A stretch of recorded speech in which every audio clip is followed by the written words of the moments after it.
So, hello everyone, and welcome to our very first session of Amplifying Your BA Impact with Artificial Intelligence, GenAI in specific in that. So, over the last few weeks, thank you. I see some applauses out there. My name is Aaron Whittenberger. If you've never attended a Bluegrass meeting or haven't worked with me in the past, I'm a past president of the Bluegrass chapter, now serving as secretary treasurer, and been involved since the Bluegrass has started 11 years ago. Amazing. Um, so what this whole thing, we're going to have six sessions of this. So over the next 5 months, we will skip Labor Day. So that's one of those. So we'll end on September 8th and that. So over the last few weeks, I have been just reviewing items about AI, getting used to it, getting ready to really use it. I've used it for the chapter for a long time. So many of the um, uh, event listings, sorry. So many of the event listings that you see out there on our website and everything, those have been written by AI and then, just manipulated, by me afterwards. So using my BA knowledge and that to not just accept the AI results in that, but using my expertise to modify it, which we will talk about over the next 6 weeks, 7 weeks. um, but as I was going through and looking at content that is out there about AI, how to use it in that, I really got interested in doing this and spreading the knowledge in that. So I have curated some of that expertise that is out there about AI and that. And over the next 7 weeks, I'm going to share that with you. And many of these are going to be videos of an expert in the field talking about it. And then we're going to talk about it, have a group discussion here of our community that attends each session and just talk about, what does it mean? How can we use it? And, just get the insights from that expert on that. So we're going to hear from a few different folks. Today, it is Tom Hathaway from BA Experts, as he's talked to the Bluegrass chapter a few times. And, that kind of thing. He's got a new thing going on that he's doing for 50 and over is what he calls it in that. He's going to specifically today, he's going to talk about using AI to make excellent presentations and that. But think about this beyond making excellent presentations. And how can you use it in your core day-to-day work as a business analyst? He'll get into using it as a coach, which is really what got me into this kick of wanting to do this event over the next few weeks, and wanting to share all of this with you. So we will listen to Tom here. It's a 16-minute video, and then we have plenty of time afterwards to actually discuss it. So let's hear what Tom has to say. What you're seeing here is the beginning of a fascinating conversation, one that demonstrates how artificial intelligence has evolved from a... All right, everybody can hear, right? Can hear good?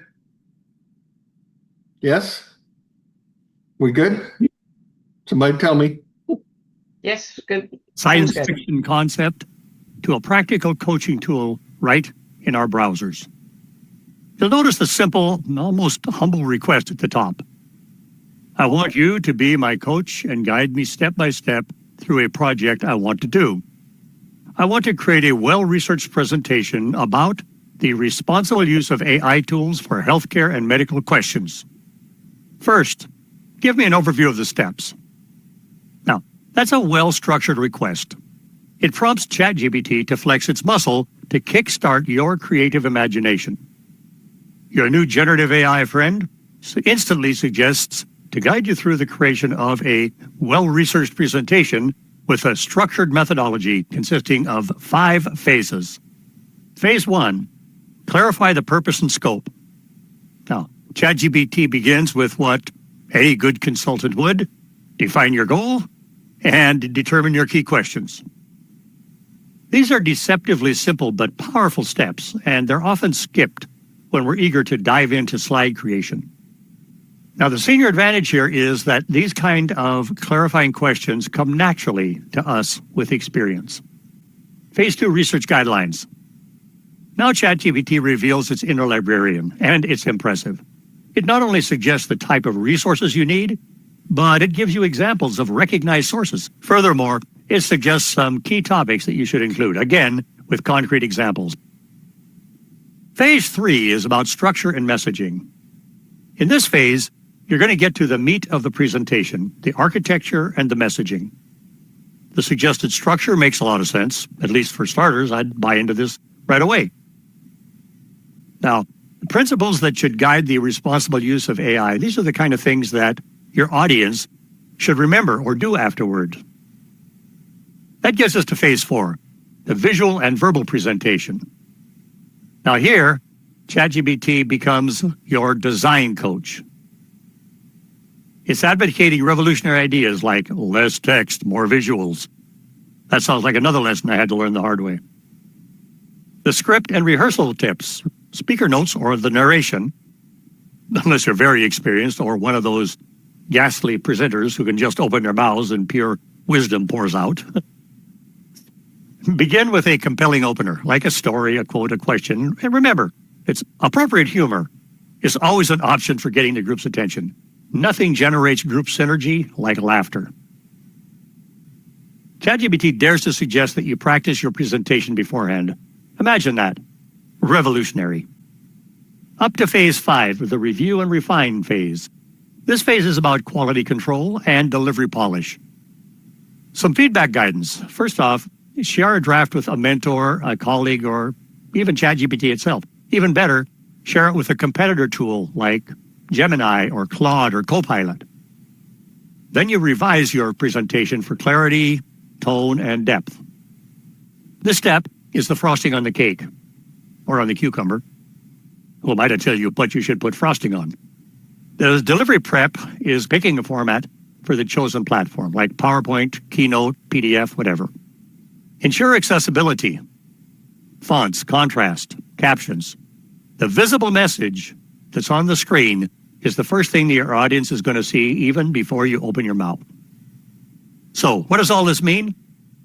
This outline is more than just presentation advice. It demonstrates how AI tools like ChatGPT are becoming true thinking partners for us. And the bigger picture is that ChatGPT isn't just giving you tips. It's mirroring the professional, structured thinking of an experienced consultant. This isn't about replacing human wisdom. It's about amplifying it.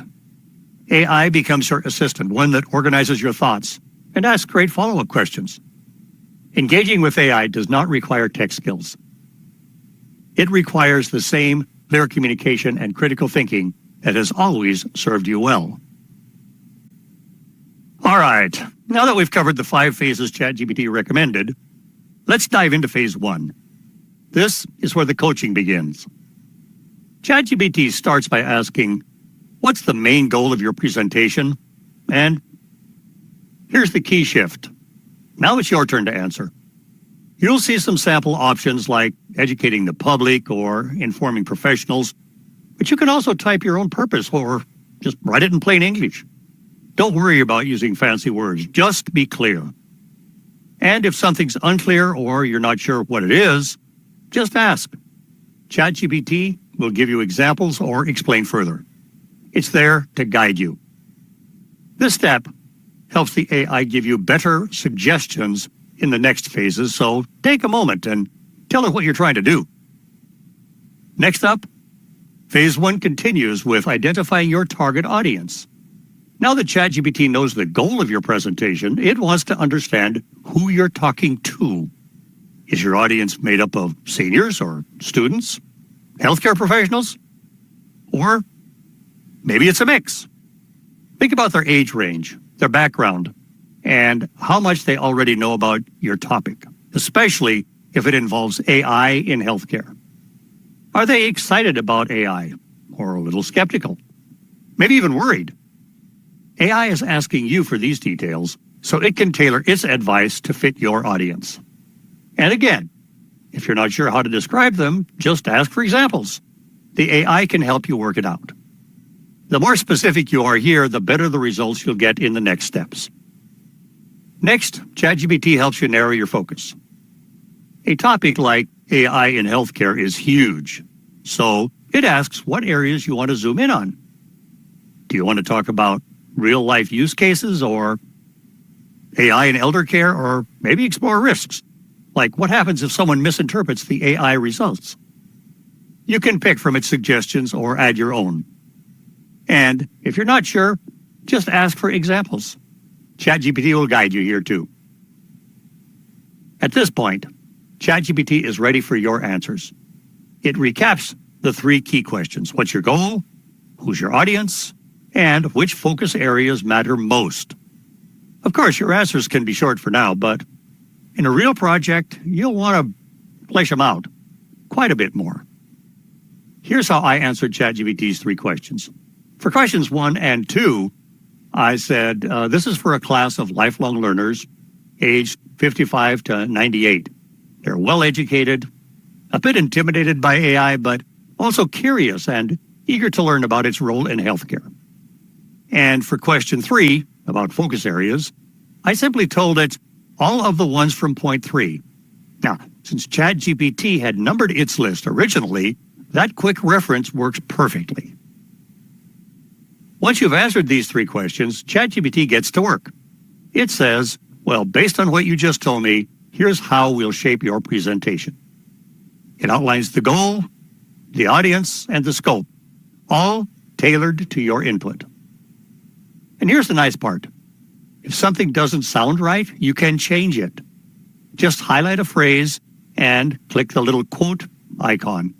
It drops that text into the chat box, ready for you to revise or refine. ChatGPT will instantly update the content based on your feedback. Kind of like a polite writer who actually listens. With phase 1 done, ChatGPT moves us into phase 2, research and curate. First, it helps you organize your research into 5 clear buckets, like use cases, risks, benefits, and so on. So your ideas stay focused and structured. Then it guides you in gathering reliable sources, offering trusted names like the Mayo Clinic or the FDA, and even suggesting templates to organize your notes. And as always, it asks, would you like a worksheet? Or should I just start suggesting sources? Your call. The AI adjusts based on how hands-on or hands-off you want to be. I like the worksheet idea, so I just typed, first, provide me with a worksheet. Now that tells ChatGPT to start by giving me something structured, where I can collect my research across all 5 areas before diving into specific sources. Simple prompt, clear result, and a nice way to stay organized.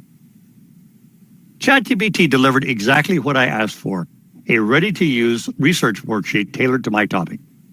It's organized into 5 clear sections, from use cases and benefits to risks, ethics, and practical guidelines. Each section has space for notes, examples, and sources, making it easy to stay organized as I research. And it even asks, do I want this as a Google Doc or a Word file? Or should we jump right into filling it out with the sources? Again, the control stays with me. And ChatGPT is ready either way. I like the worksheet layout, so I just said, that looks great. Give me a Word document. ChatGPT responded with a download link, and it's ready to go. Then it asks if I'd like to start filling it in, beginning with use cases. That's the beauty of the process. One small step at a time, with the AI right there guiding you through it. At this point, you've got two options. You can fill out the worksheet on your own, or let ChatGPT help you get started. I chose the second route and asked it to fill in section 1 with sources and examples.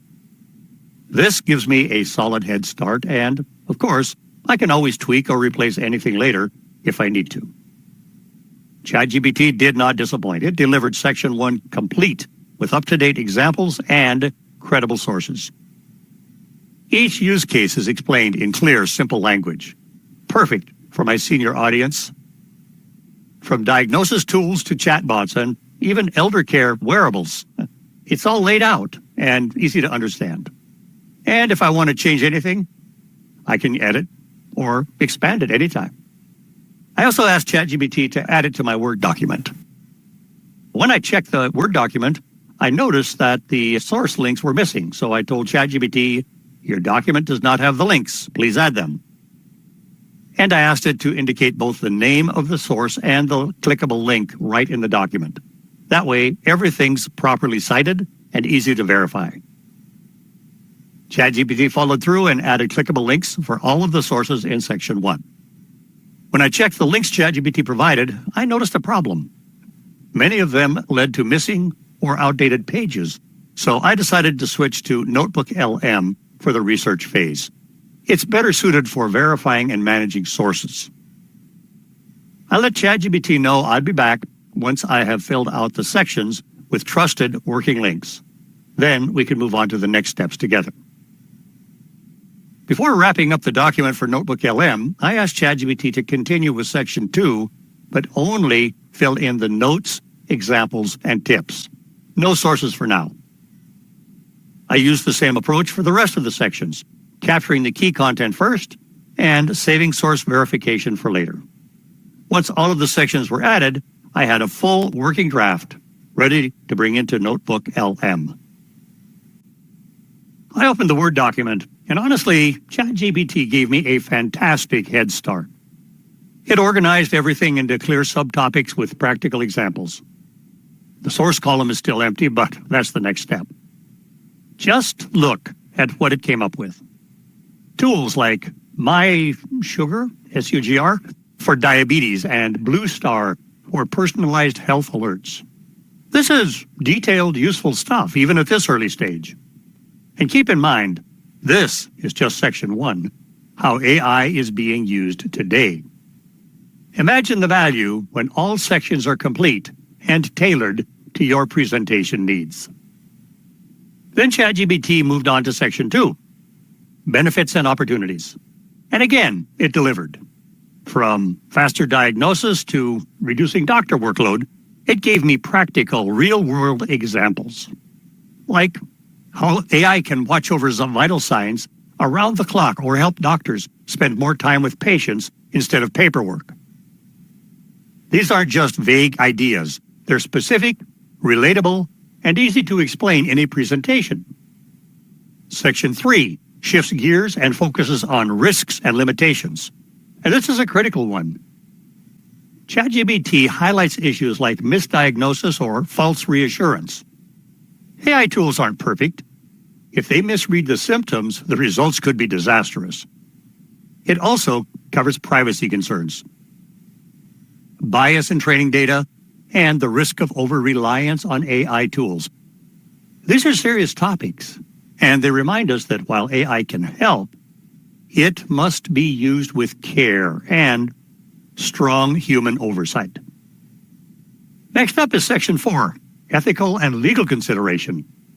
Here, ChatGPT brings up key issues like transparency, explainability, and informed consent. Can people understand what the AI is doing? Are they even aware it's involved? It also raises questions about accountability and regulations. Who's responsible when something goes wrong? Are the laws keeping up? Important stuff. And it sets the stage for conversations about trust and fairness in healthcare AI. Section 5 wraps it up with guidelines for responsible use. Simple tips like talk to your doctor, know the tool's limits, and avoid sketchy apps. And always ask questions. AI is helpful, but it's no substitute for a real human. It's practical advice people can actually use. And that wraps up step 1. This is where you figure out what your presentation should actually cover. You might go through all these sections and say, I only want a few of these, or, hey, there's a topic missing that I really care about. That's exactly what this phase is for. Shaping the content to fit your goal, your audience, and your voice. Now that you've defined the structure, it's time to dive into research, and that's where Notebook LM and Perplexity come in. But that's for the next video. Stay tuned.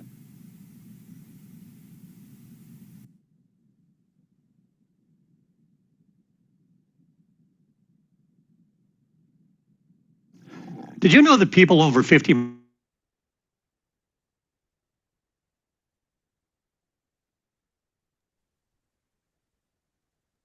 Let me get off mute.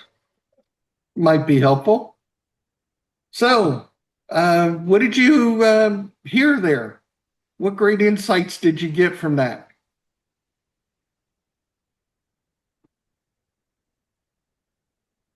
And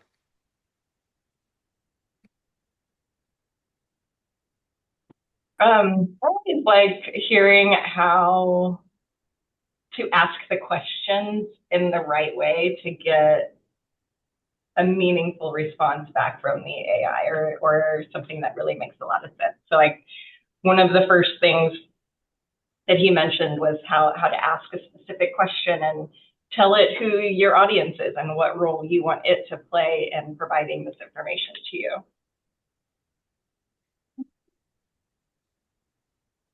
yes, absolutely. So, yeah, so he had a very structured way of going through that. And did you notice it just wasn't one prompt to GPT? It was a series. And I think anytime you're going to interact with any AI, you notice he mentioned some of the others. Have you used any of those? He mentioned Copilot and Gemini, Claude. Those are all just different generative AI large language models, just like Chat GPT. All made by a different manufacturer, different provider on those. So Gemini is what Google's. Copilot is Microsoft's. Yep. And that's so so they're all out there. And each one really is good at different things and that. So I use Claude a lot. I've used Claude to create those event listings you see on our website. Well, my best friend. After your prompts. Very correct, Yvonne. What were you saying there, Tom? Said Claude's my best friend. We talk several times a day. Several times a day.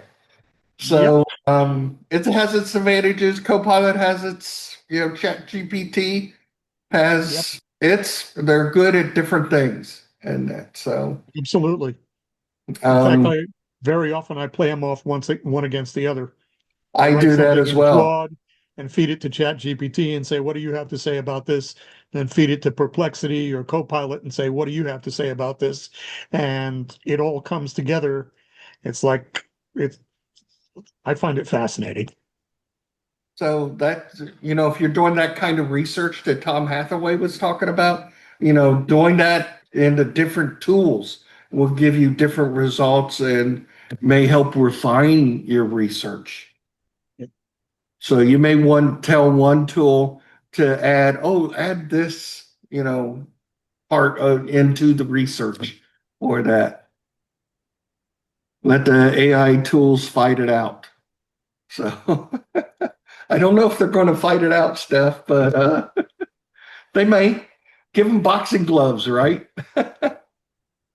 What I actually find the most interesting about working with the tools is that it's very much like being a good BA and working with stakeholders. It's the processes, their stakeholders that you're interviewing to get information, or you can flip the script and say, okay, you be the BA, I'll be the stakeholder. And it's just amazing what you can get out of them. Absolutely. Fully agree with you, Tom.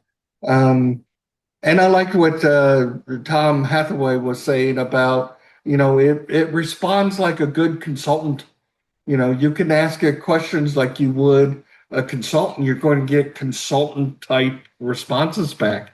You saw how it helped him put together a presentation, gave him an outline, and gave him further research and everything. So he talked a little bit about making it your coach. You can use it just as a thinking partner, as he said. And you can use it as a consultant or coach on any topic that you wish to. And that's where I find the great usefulness of generative AI. Deborah, do you have a question? Yeah, a comment or reaction, I guess, on this. And I'm not sure what you have planned for the rest of the series. Maybe this topic comes up later, but curious if he has any thoughts or if anyone here has other thoughts about the cognitive decline that they've been studying. Like I saw an MIT study come out last month about, the retention of what you've just written when you're utilizing an AI to help you with it versus coming up with it on your own. It's like, reading the book in middle school or high school versus reading the Spark notes, and how people will just, forget what they wrote minutes later. Yeah, so very interesting concept there. I think they have proven that you retain things longer when you write it down. So if you're not writing it down anymore, Gen AI is doing it for you. Just how long do you retain it? And questions like that. So very good point. And that. So another point is what I made earlier in my introduction to all of this is, and Tom Hathaway talked about it too, is having a human and human oversight is what he said is just don't accept your AI results and give that to your stakeholders. They'll find problems with it. So you want to make sure you use your BA expertise. Make sure that the results you're getting are relevant before you show it to any stakeholder or that. So can she come speak to us? I bet it's fascinating. Okay, who's the she? Did I miss I think it's Yvonne's daughter. My daughter is doing her master's on health sciences and AI. Interesting. Ooh. Where this shows that people lose practice of critical thinking. So, yeah. And one video I saw out there was it was Yulia Kosarenko was talking about the use of AI. Who is doing the thinking? That is a very strong concern that is out there in the community. I think we've all heard, maybe you haven't, about, I think it was 2023, there was a lawyer that used AI to help him prepare for a case, and he just took the AI results and went argued in open court with the results of the that he got from AI. He was citing some other cases to try to make precedent, and that. So he just took the cases that AI cited to him and cited those in open court to find out that those cases never existed.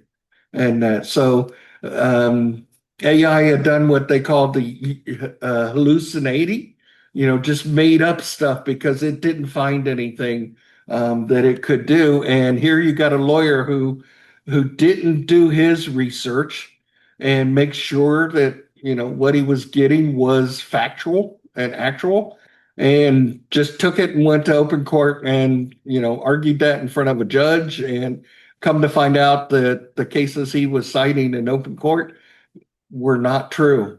And um, so you do have to have that oversight. You just don't take the results of AI and use those as factual. You want to back it up, and that's a good reason to ask AI for its sources.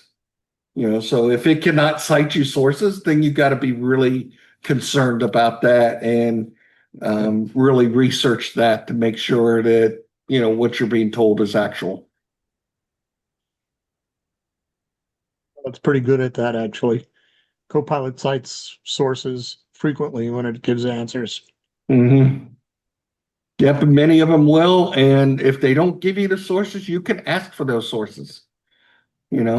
Just like he did. He asked, to provide an outline or provide some research. And he said sources later. He went back and said provide sources. So you can ask it to provide links or sources for what it's telling you. But I really wanted to dive into AI as a consultant or a coach. It can help you in your coach as a coach in your entire BA career. Not only do your work faster and that, but also, you can get great ideas from AI as how to approach certain situations or do, certain techniques or tasks that you are doing.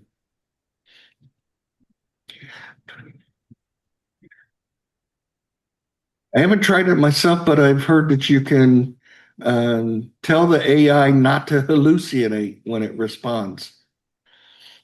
So I've not tried that myself yet either. That would be very interesting. I have. Does it work? I've run into things and said, that sounds like nonsense. And frequently it will come back and say, yeah, you're right. Yeah, I think no, they said that, like, if you say don't hallucinate when you respond, if you don't know the answer, if you can't find something, just tell me that you don't know. Okay. So that's another good way to make sure that it's being factual with you. And that I don't know about, if it was a human, they'd be a little bit offended if you tell it not to hallucinate, right? it's a nice thing about the tools. They don't get offended. They don't care. You can ask them the same question 15 times in a row, and they will just keep answering it. They just never get tired. Yep. So, okay. So that video was really the one that got me on this kick to want to do this series of really just shared learning, and that we will hear from others, not just Tom Hathaway, in the future. And that I got Vince Mirabelli, Laura Brandenburg lined up as long as well as some others. So one great way to use AI as a consultant or a coach is through AI agents. And we will talk about that on September 8th, about what an AI agent is and how to create one. And so it basically gives the AI a background. And that, you can tell it that you're a BA with 15 or 20 years of experience and things, and it will always respond from that perspective. And you could create an agent and use that agent so that you don't have to put that in every prompt that you give the AI. So we'll show you how to do that on September 8th is our last session in this series.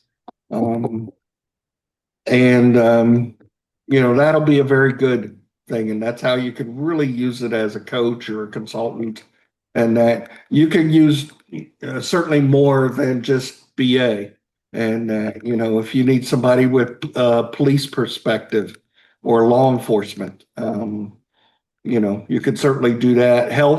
Healthcare, Yvonne was talking about earlier, even mental health. You need a expert in any of those areas. You can certainly use AI, and I've always heard, and I think it is very valuable to give it a role. Anytime you're prompting AI, you want to give it a role, and say that you're an expert in city government or whatever, that you need the expertise in. If it is business analysis, you can say you're a senior business analyst with 20 years experience. And if you want to get even more refined, working in an agile environment, for the last 10 years, write me a user story, create me a backlog, any of those types of things. So, but I thought the really good thing that Tom got into there was about using it as a coach for your career, and that use it often. Expect responses and talk to it like a consultant, and expect those consultant type responses back from it.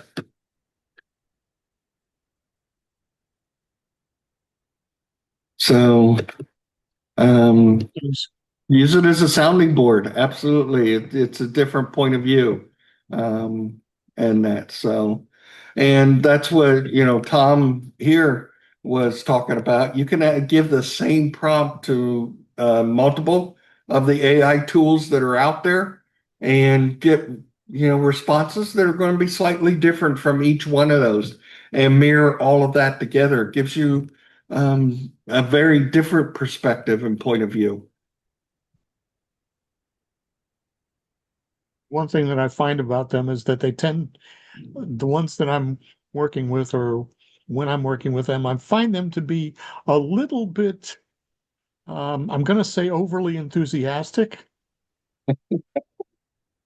And it just, sometimes I have to take a step back and say, are you really kidding me? Am I that good? Because they just come back and say, you've done a wonderful job with this. This is absolutely fabulous. And I'm like, really? But Yeah, did you see out there on LinkedIn, Angela Wick asked ChatGPT sometime last year, like last fall, she asked it, what do you think about me? And got a response about that. It told her, from its interactions with Angela, what, perspective it had on what type of person Angela is.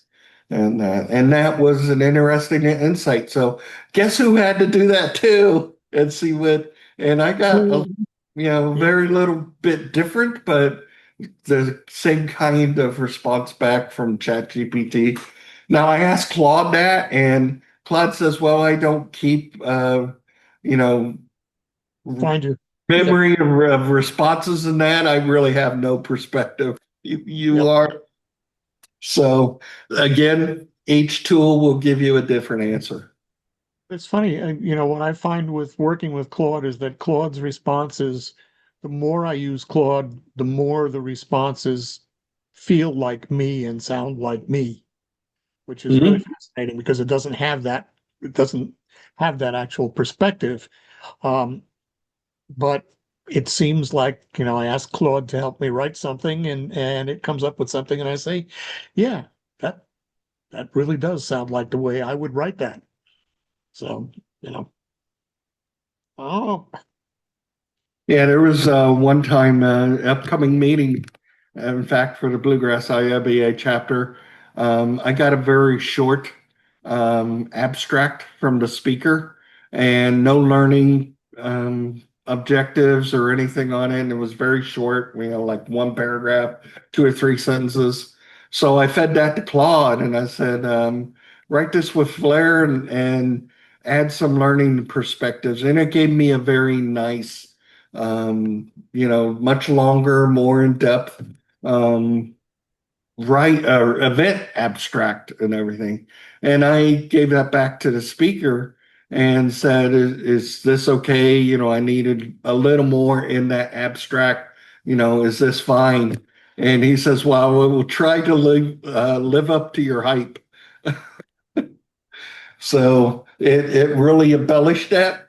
I did that with another speaker, and she tells me, this is a 45-minute presentation. If I was doing a 2-hour class, then yeah, I could do those 6 learning objectives. For 45 minutes, I can't cover all of that. And she gave me more learning, or only 3 learning objectives, and toned it down a little for a 45-minute presentation. I had asked ChatGPT about what is a good Gen AI tool, and it actually gave me something well-rounded to answer when I did with Claude, and saw that the answer was just very focused about Claude. Yeah, well, will they go across, the competitor tools, or will it specify, just itself? Does it really know about the other AI tools that are out there? So the bias built into AI. Absolutely. Any other insights you gathered from the video? What did you think about what Tom Hathaway talked about?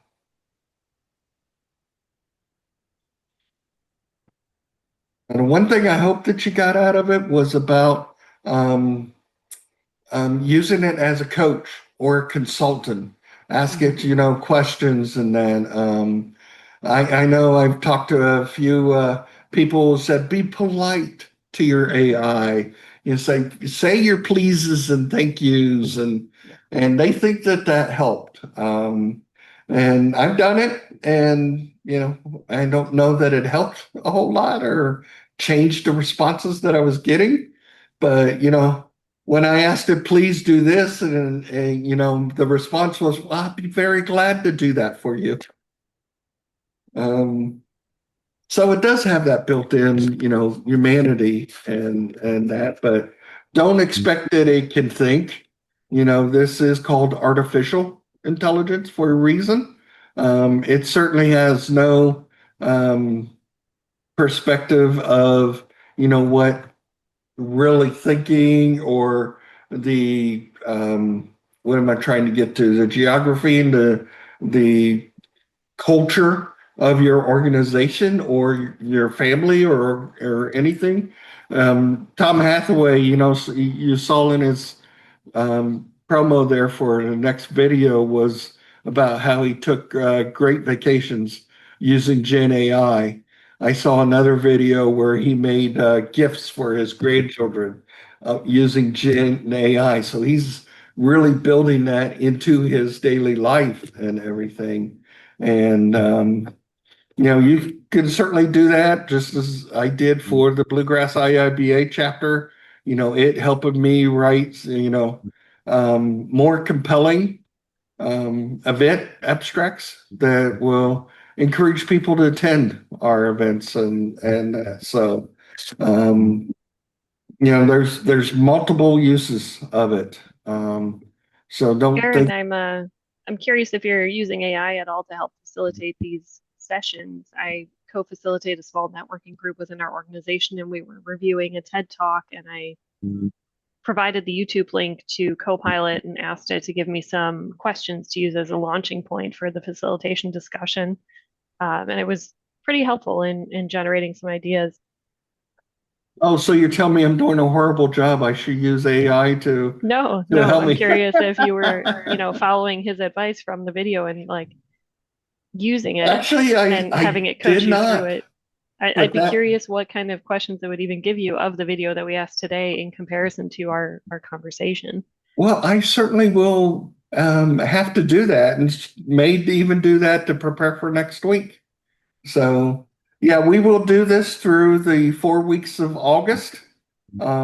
September 1st is Labor Day. We will skip that and go to September 8th. Will be our final session. So that's the plan for this. Certainly will be different videos or different content that I have found out there in the worldwide BA community about AI and how business analysts are using AI, and bring those perspectives to you. So thank you for the conversation today. So great expertise here. Hope you got a lot out of Tom Hathaway's discussion. We certainly are going to do more than just presentations in the future, but hopefully you can expand upon. He was talking about presentations, but it can certainly help you write requirements and help you document just about anything, and that even write user stories or give a backlog of user stories. You can use it in your daily work. All right. Any parting thoughts? Y'all good? Thanks, Aaron. All right. Well, you have a great rest of your day, great week. We'll see you next Monday. Thank you. Thank you.